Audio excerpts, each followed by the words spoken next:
what if the very rules designed to protect our oceans could also reshape the economic map of a whole country? Let's think about that for a second.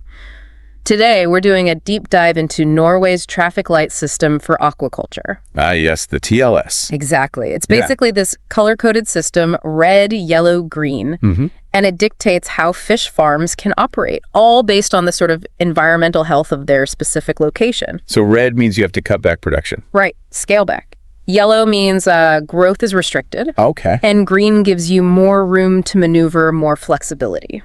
And what's really interesting here is that we're looking at a forecast. Yeah. Right? An ex-ante analysis. Like predicting the future. Sort of, yeah. Think of it like an economic weather forecast. It's from the Pattern Project. Yeah. And they've used this pretty sophisticated computer model.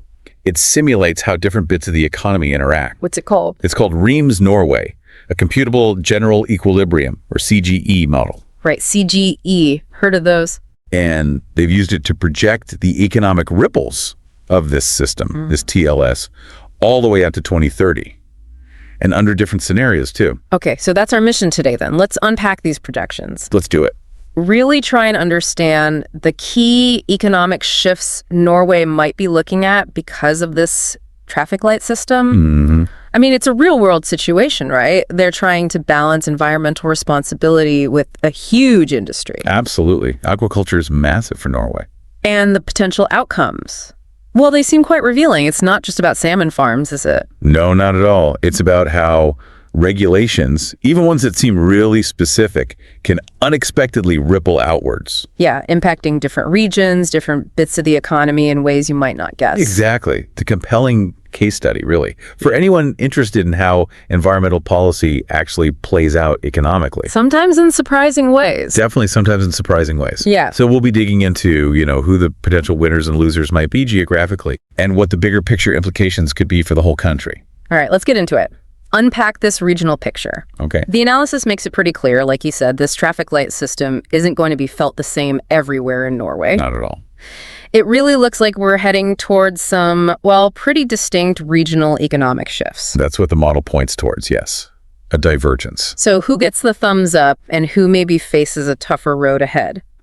Well, the model does suggest some regions might face, let's say, economic headwinds in their aquaculture sectors. Okay. While others might actually get a significant lift. So let's start with the headwinds. Which areas are projected to see some decline? The report specifically flags Trøndelag, Møre-og-Romsdal, and Vestland. Okay, the western and central parts. What's the picture looking like for them? Well, under what the report calls the reference scenario. Which means? That assumes the TLS continues as planned, and productivity growth in fish farming follows the trends we saw between 2017 and 2023. Got it. Standard assumptions. Right. Under that scenario, these regions are projected to see a modest decline in the value added from their aquaculture. Value added, so the sort of economic contribution of the industry there. Exactly. The economic worth generated. And this decline is mainly because the TLS limits the number of licenses available in those zones. Fewer licenses. Okay, and that has knock-on effects, I assume? Lower production. Precisely. The analysis shows this limited supply of licenses pushes up capital costs for fishing businesses in those regions. More expensive to operate. Yeah. And it also reduces the overall demand for capital, loans, investments. Right. And interestingly, it pushes up the price of fish locally. Okay, higher fish prices. Sounds good initially. You'd think so, but it actually seems to dampen their export volumes and revenues. Okay. Because they simply have less fish to sell abroad, even if each fish fetches a bit more. The volume drop outweighs the price rise in terms of export earnings. Okay. So less fish heading to international markets overall from these regions, even with a higher price tag. But here's where it gets really interesting. You mentioned ripples. It's not just the fish farms feeling this, is it? No, absolutely not. The reduced activity, the lower capital gains in fishing, it sends out significant ripples. Where do they hit hardest? Particularly in capital-intensive service sectors within those same regions.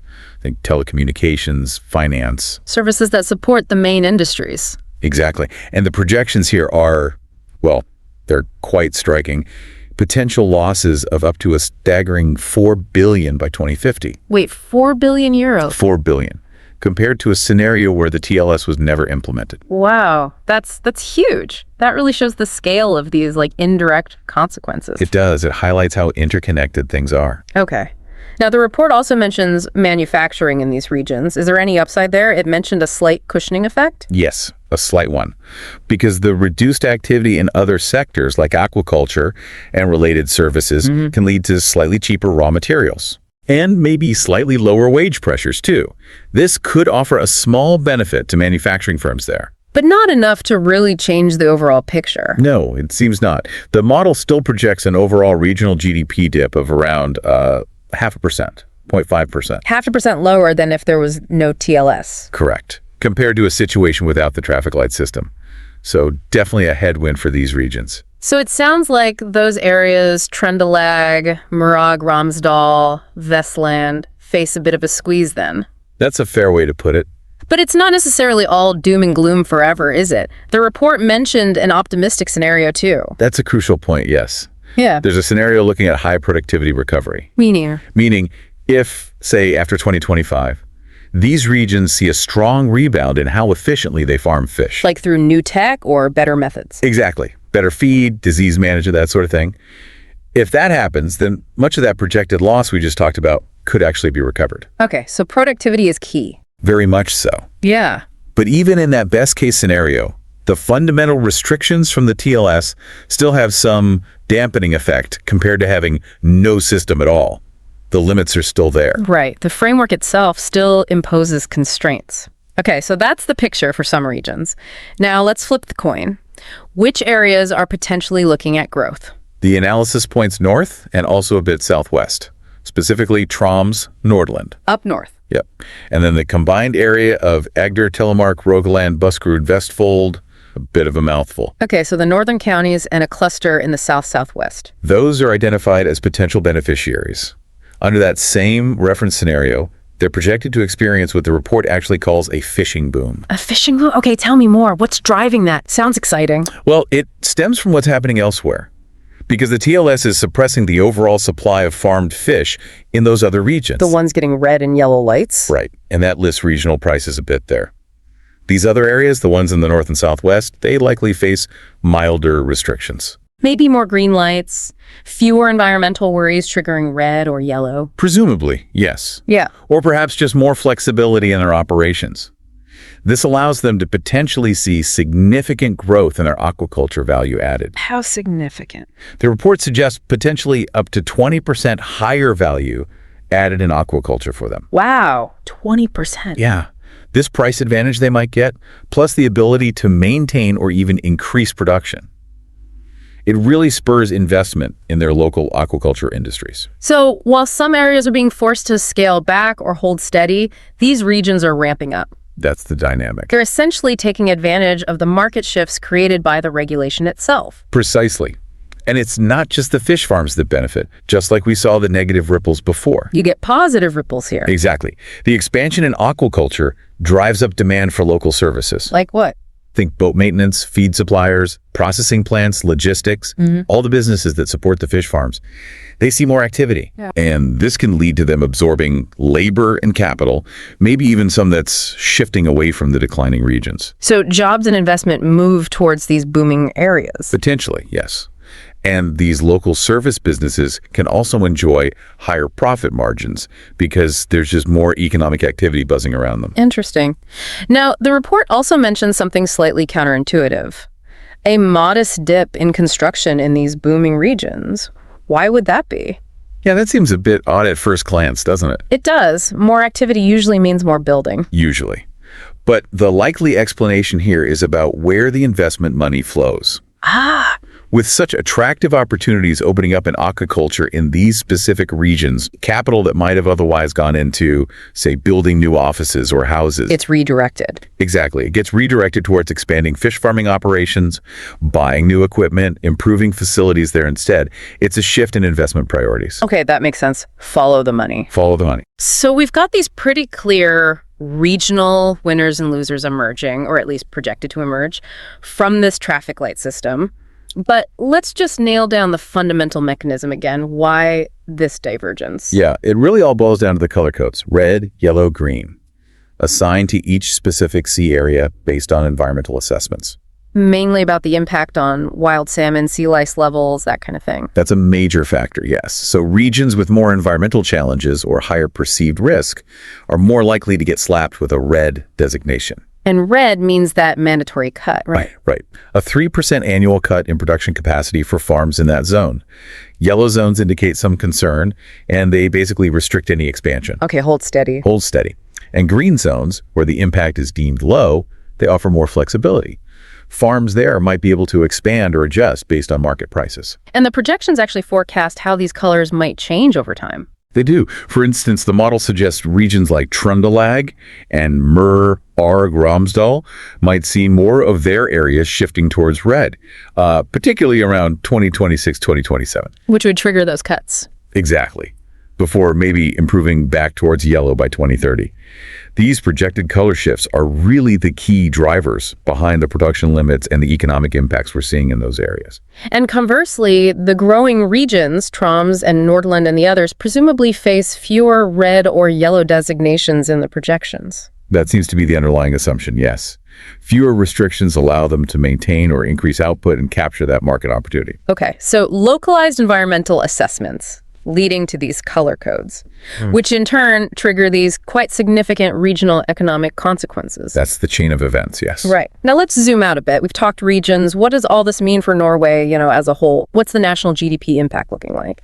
This is actually one of the most perhaps surprising findings in the analysis. Oh, how so? Despite these really quite significant shifts happening at the regional level, the booms and the squeezes, the overall impact on Norway's national GDP is projected to be relatively small. Really? That seems counterintuitive. It does, doesn't it? Yeah. Even in that optimistic scenario we talked about, where the struggling regions bounce back strongly with productivity gains. Yeah. Even then, the national GDP is only expected to be about 1% higher by 2050 compared to the baseline reference scenario. Only 1% difference nationally, even with big regional swings. Why so muted? What's going on there? Is the economy just resilient? That's essentially it. It really highlights the Norwegian economy's inherent capacity to reallocate resources. Well, while some sectors and regions might contract because of the TLS, others, as we've seen, are expanding. They're picking up some of that slack. So capital and labor move around. Exactly. It's like if one sector loses jobs, maybe another sector is hiring. The overall national employment, or GDP, doesn't necessarily change drastically. This reallocation cushions the shock at the national level. So the national economy kind of absorbs and adjusts to these regulatory changes without a huge overall hit. That appears to be the case, according to this model. Okay. The report also mentions some subtle effects on Norway's terms of trade. Can you break that down for us? What does that mean? Sure. Terms of trade is basically the ratio of your export prices to your import prices. Okay. The analysis suggests the increased volume of fish exports, driven by those booming regions, could slightly worsen the terms of trade for Norway's petroleum products. Wait, fish exports affect oil and gas prices? How? It's indirect. Think of it this way. Putting more Norwegian fish onto the global market might slightly lower the average price Norway gets for its fish exports. Okay, supply and demand. Right. Meanwhile, the global demand for Norwegian oil and gas might remain relatively stable. So the ratio changes slightly. This could lead to marginally lower gas prices domestically. Lower gas prices. Who benefits from that? Downstream industries mainly, like petroleum refineries within Norway. They benefit from cheaper inputs. Huh. Interesting interconnectedness there. Lower gas prices helping refineries, all linked back to fish farming rules. It shows how changes in one sector can ripple through in unexpected ways. What about other industries nationally? Any other effects? Well, some energy-intensive industries might face small increases in their operating costs just due to these broader economic shifts and reallocations. Okay. But on the flip side, some competitive manufacturing sectors, things like metals production, could actually benefit from slightly lower material prices, again resulting from these overall economic adjustments and shifts in demand. It's a real complex web of effects. A complex web indeed. Okay, so putting it all together, the analysis paints this picture of regional shifts but limited national impact and these subtle cross-sector effects. What about policy? Does the report offer takeaways for policymakers? It does. It draws out 4 key policy insights that could be useful, perhaps even beyond just this specific case. Okay, what's the first one? First, it highlights the potential value of targeted support. for those regions facing the economic decline. We talked about Trøndelag, Møre, Romsdal, Vestland. Support like what? Things like transitional grants to help businesses adapt, maybe pivot, or retraining programs for workers whose jobs might be affected, helping them move into other sectors. So smoothing out those downturns, especially in the service sectors linked to aquaculture. Exactly, helping manage the transition. That makes sense. What's the second key insight? The second one focuses on the flip side, the growing regions, Troms and Nordland in particular. What about them? The recommendation is to proactively invest in things like port facilities and logistics infrastructure up there. Why? To essentially maximize the benefits from that fishing boom they're projected to get. Better infrastructure means they can handle and export the increased volume of seafood more efficiently and capitalize on the windfall. Right. Build the infrastructure to support the growth. Don't let bottlenecks hold it back. Precisely. Be proactive. Okay. Insight number 3. The third takeaway is really about that balancing act we started with. Environment versus economy. Okay. The analysis suggests that TLS, as modeled, seems to achieve its environmental goals without causing a major hit to national GDP. That's the positive takeaway. But the report also suggests that maybe fine-tuning the specific color assignments, how red, yellow, green are applied, Tweaking the rules a bit. could potentially lead to a more even distribution of economic growth across the different regions. Yeah. Maybe lessen the stark winner-loser divide somewhat. So trying to get that environmental protection and a slightly more balanced economic outcome regionally. That's the implication. It's about refining the implementation. Okay. And the final policy insight, number 4. The last key point really emphasizes boosting productivity across the entire aquaculture sector. We talked about productivity recovery being important for the declining regions. Yes, but this is broader. The report suggests that actively encouraging the whole industry to adopt new technologies and innovate, like advanced cleaning methods to handle sea lice, more sustainable or efficient feed solutions, better disease prevention, things that improve efficiency and sustainability. Okay. Pushing for that kind of progress could help shift the whole country closer to that optimistic, high recovery scenario we discussed. So more economic value generated? Potentially, yes. More value added, possibly without weakening the environmental protections that TLS is there for in the first place. Innovation as a path to maybe getting the best of both worlds. Stronger environment, stronger economy. That seems to be the hope, yes. Really fascinating stuff. Okay, so let's just try and quickly summarize the key things for you listening. Good idea. Norway's traffic light system for aquaculture, this color-coded regulation, it looks like it's going to create some pretty significant shifts in regional economies. Winners and losers geographically. Yeah, the west and central parts might feel a squeeze, while the north and parts of the southwest could see, well, a boom. But nationally, But nationally, interestingly, the overall impact on Norway's GDP is expected to be pretty small. The economy seems able to adapt and reallocate. that resilience is key. And the analysis gives policymakers some potential levers to pull, doesn't it? It does. Things like targeted support for declining regions. Investing in infrastructure in the growing ones. Maybe fine-tuning the TLS rules for better balance. And really pushing for innovation and productivity across the board. Those seem to be the main takeaways. So it really brings up a bigger question, I think, and maybe something for you, the listener, to ponder. Go on. This analysis clearly shows that environmental regulations, even well-intentioned ones, can create these very specific geographic winners and losers, economically speaking. Uneven impacts. Right. So the question is, how do we as a society best deal with those uneven impacts when we're trying to achieve broader sustainability goals that most of us agree are important?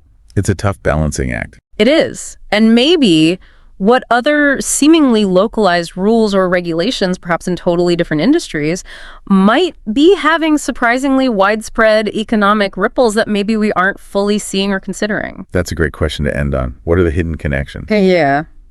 Something to think about.